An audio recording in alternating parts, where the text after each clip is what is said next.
de répondants 2020 affaire de 94 milliards yi 2021 Adji Sarr c'est-à-dire foofu nag maintenant il faut ñun mënuñu woon continuer nekk naa. dooguma la Pastef te bi ñu génnee ci élection yi. Ousmane Sonko multiplié par 20. par 20 son score ci élection député yi. mayetuñ leen temps wu fu ngeen yàkkee seen naag. dañ leen tegal ay. moom laa expliqué c'est-à-dire non tu as bien analysé moo tax il faut ñu analyser projet bi dafa yàgg. ñu ne xam naa ñii bu leen bàyyee rek ñu commencé maintenant boobu aussi il fallait que aussi on change de paradigme quoi ñu ngi attaqué il fallait qu'on se défende aussi. man bëgg naa di la delloo ginnaaw parce que xam naa ñi seetaan ni man la ñu mel quoi. ñu xaw a man damaa curieux quoi. mais man xam nga laaj naa la sànq lu waral tur bi mais.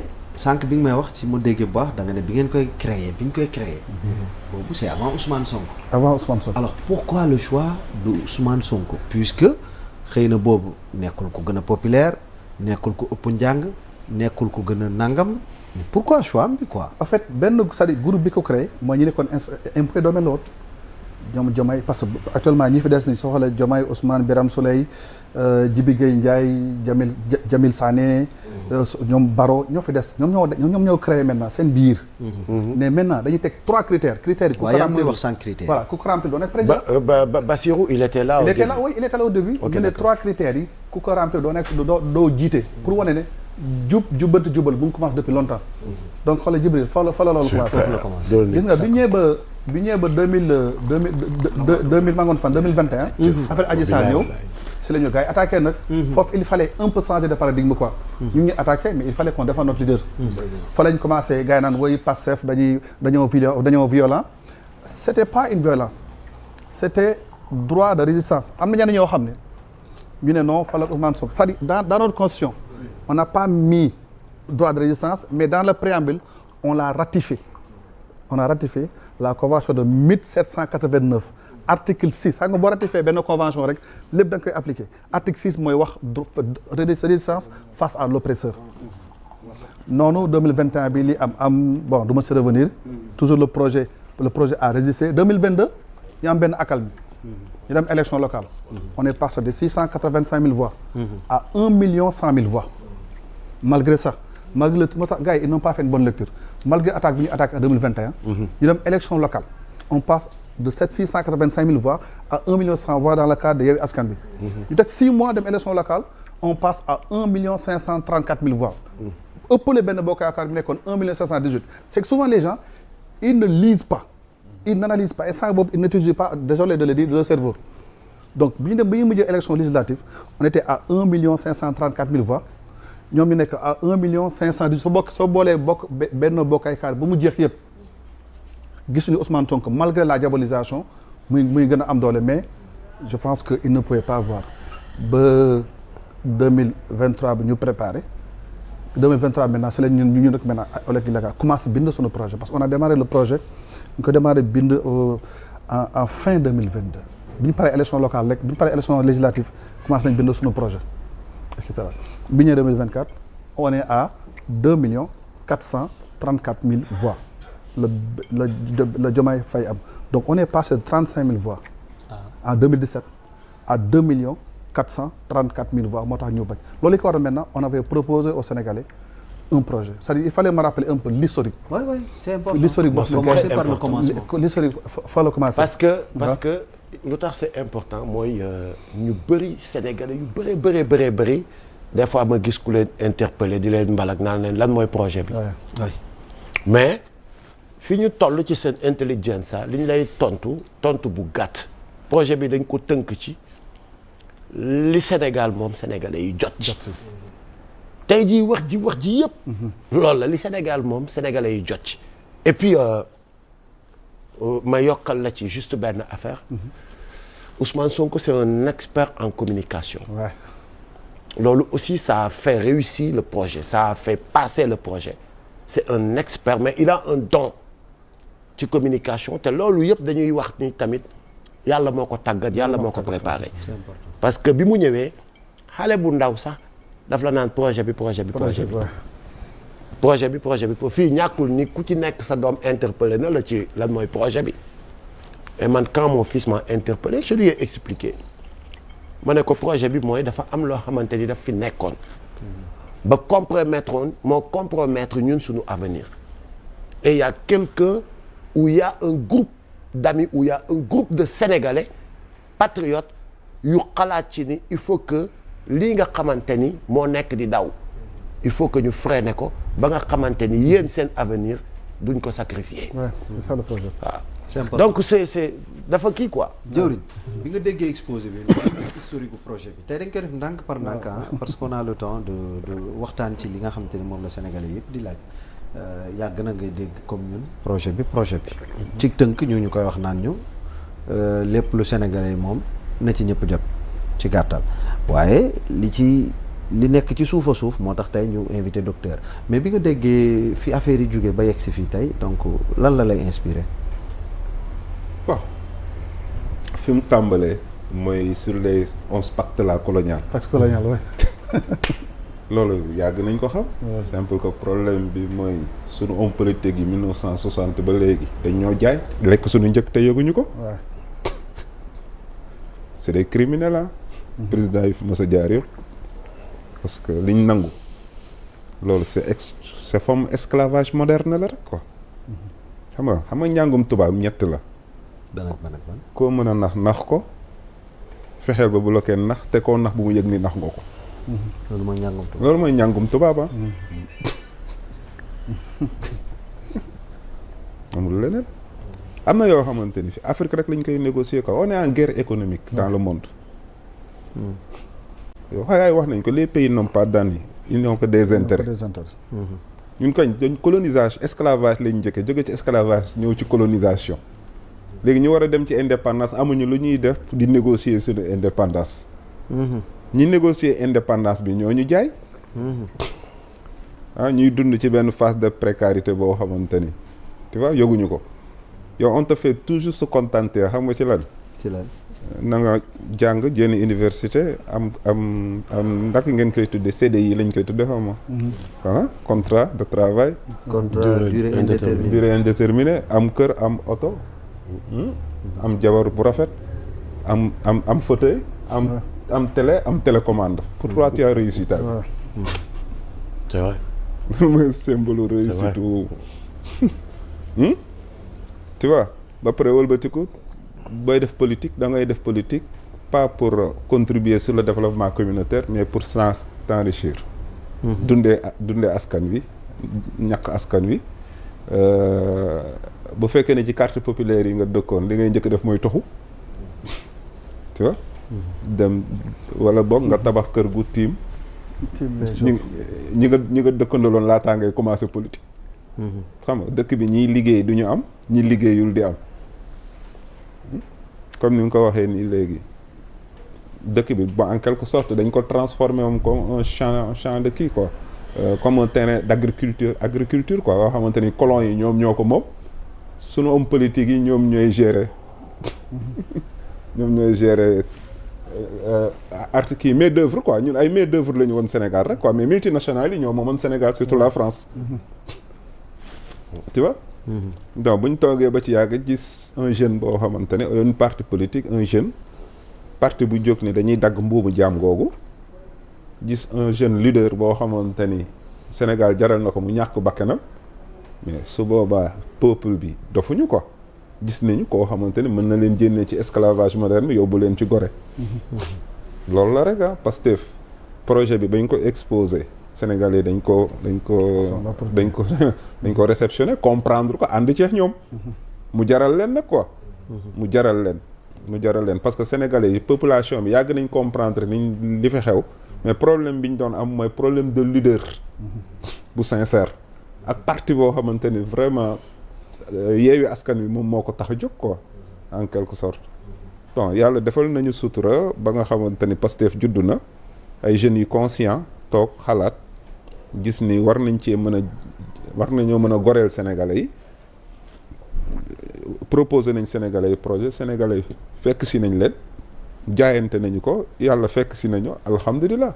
parce que ci lii rek ngay gisee jeune boo xam dañ koy dóor balu fital muy waaj a dee di wax naan gars yi fexe leen boobu projet bi naax saay. ça moom vraiment c'était extraordinaire l'image jeune boobu c'était grave ça. gars yi pro sàmm leen Sonko. ñaata jeunes ñoo faatu.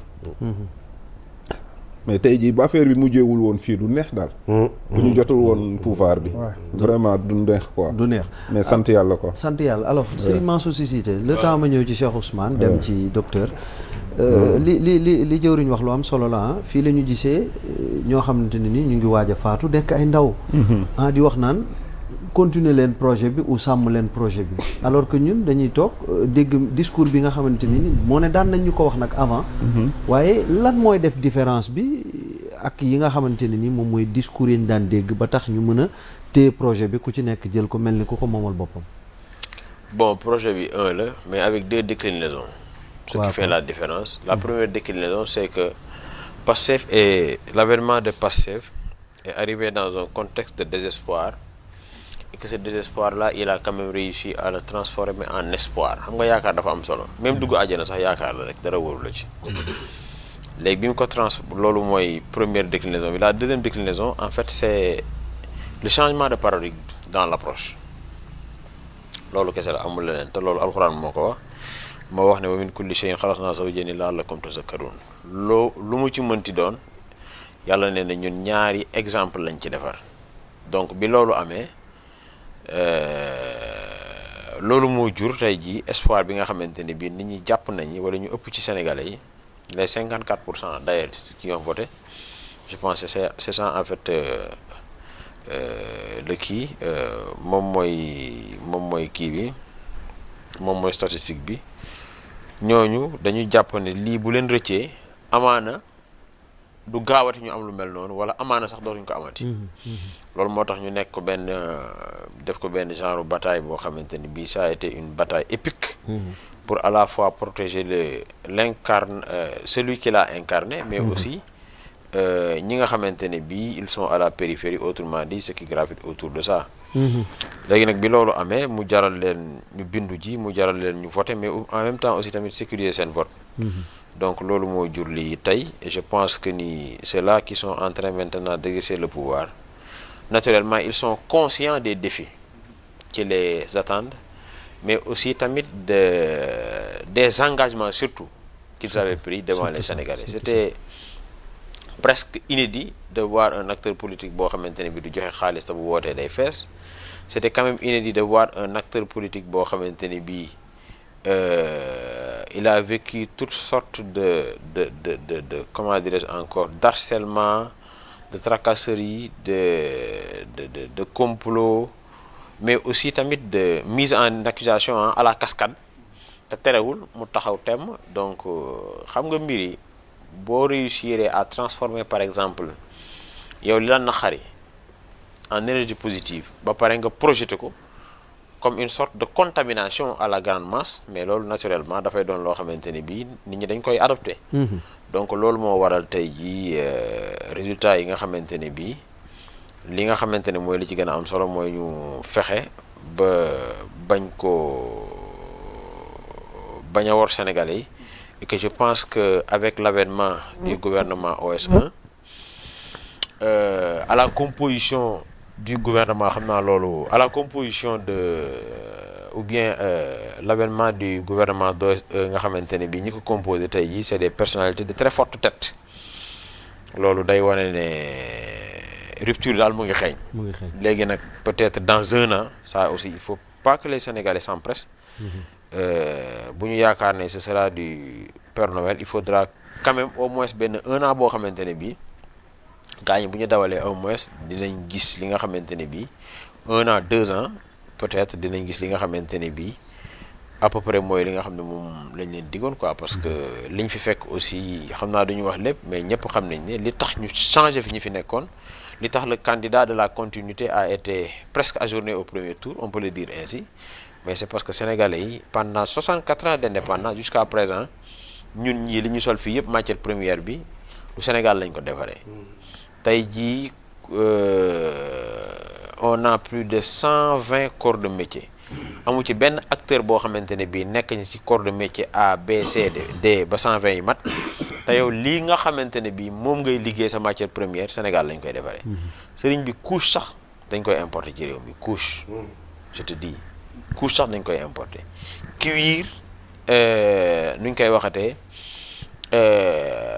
durant la tabaski on a n'importe derrière on a n'importe par exemple babouche en termes de babouche 4 à 5 milliards korité dégg nga ma naan korité tabaski màggal gàmmu li ñuy ñàkk ci ay der à défaut de le transformer kenn xamul nu mu toll moo tax man j'ai toujours dit que ne Serigne Gueye Diop il doit être le ministre de l'industrie un ingénieur en industrie mais à contrario on nous avait proposé un ministre boo xamante ne bi il s'appelle Moustapha Diop à l'Assemblée nationale il a le même traitement que le ministre des forces armées c'est-à-dire moom passage ministère am à l'Assemblée nationale amul débat Serigne bi te saa bu ñu defee remaniement moom poste moo gën a wóor sax bu premier ministre mais ça c'est un défi à la raison les gars donc man je pense que ni c'est vers ça que nous devons aller et que sénégalais yi aussi ku yaakaar ne xeer yi ñu leen ñuy sànni ñi fi jógee dañ ko daf leen sori ñu ngi ci toog di xaar donc lépp loo xamante ne bii sénégalais yi da nga leen ko diggoon maanaam gouvernement bi en réalité son premier agent auditeur IGE c'est le peuple l'IGE de ce gouvernement c'est le peuple hein c'est pas un agent judiciaire de l'État qui prête serment c'est le peuple sénégalais qui va faire son rapport ou bien qui va faire ses rapports d'IGF d'IGE de Cour de compte xoolal dërëm boo xamante ne bii sénégalais yi seen xel tey na ci ñi ci war a def live danañ def live ñi war a wàcc ci mbedd mi dañuy wàcc ci mbedd mi wax leen ni du lii ngeen ñu diggoon parce que c'est documenté au moins il y a eu 60 morts c'est documenté au moins il y a eu plus de 1000 prisonniers c'est documenté que y a des jeunes qui ont perdu leurs yeux c'est documenté que y a des jeunes yoo xamante ne bii ils ont été paralysés parce que ils croyaient à cette affaire là donc loolu dafa nekk loo xamante ne bii fardu la et d'ailleurs c'est bien de le dire parce que ñoom dañoo wax don de soi maanaam damay dagg sama yaram pour yow say mbir ñoŋ don de soi mooy j'ai fait un pacte de sang c'est ça la vérité d'ailleurs lors du pacte de Keur Massar l'élément de langage ou bien la littérature d'OS presque c'était un pacte de sang dem naa ci sama yaay mu ñaanal ma ziyaari naa sama baay et cetera et cetera et cetera wax fi mu jaar kooku dafa pare woon pour joxe bakkanam donc bu la yàlla dimbalee ñoŋal sa bakkan nga jot ci affaire yi mais war ngaa góorgóorlu ba yow ci sa nguur kenn du dee yaa ngi dégg parce que dafa am loo waxoon defuloo ko te loolu mën nañ ko wax ci régime bi nga xamante ne moo fi jógee. D'accord. y a eu des centaines ou bien je peux le dire des centaines de personnes yoo xamante ne bii qui ont été engloutis dans le ventre en fait de l'Atlantique. Et que musuloo ci gis benn tweet de l'ancien président sortant donc yooyu man je pense que ni c'est derrière nous. Ça doit être des pratiques cimetières et que ñu projeté wu comme ils le disent faire du focus vers l'émergence d'autant plus que ñoom ils sont d'obédience progressiste les pastéfiens donc foofu la leen sénégalais di xaar. foofu la leen sénégalais di xaar alors kon Cheikh Ousmane Touré bu ma comprendre bu baax kon ginnaaw bi ñu xamee historique li ñuy woowee le projet donc Mansour Sy li ma tekkil mooy dafa mel ni pacte la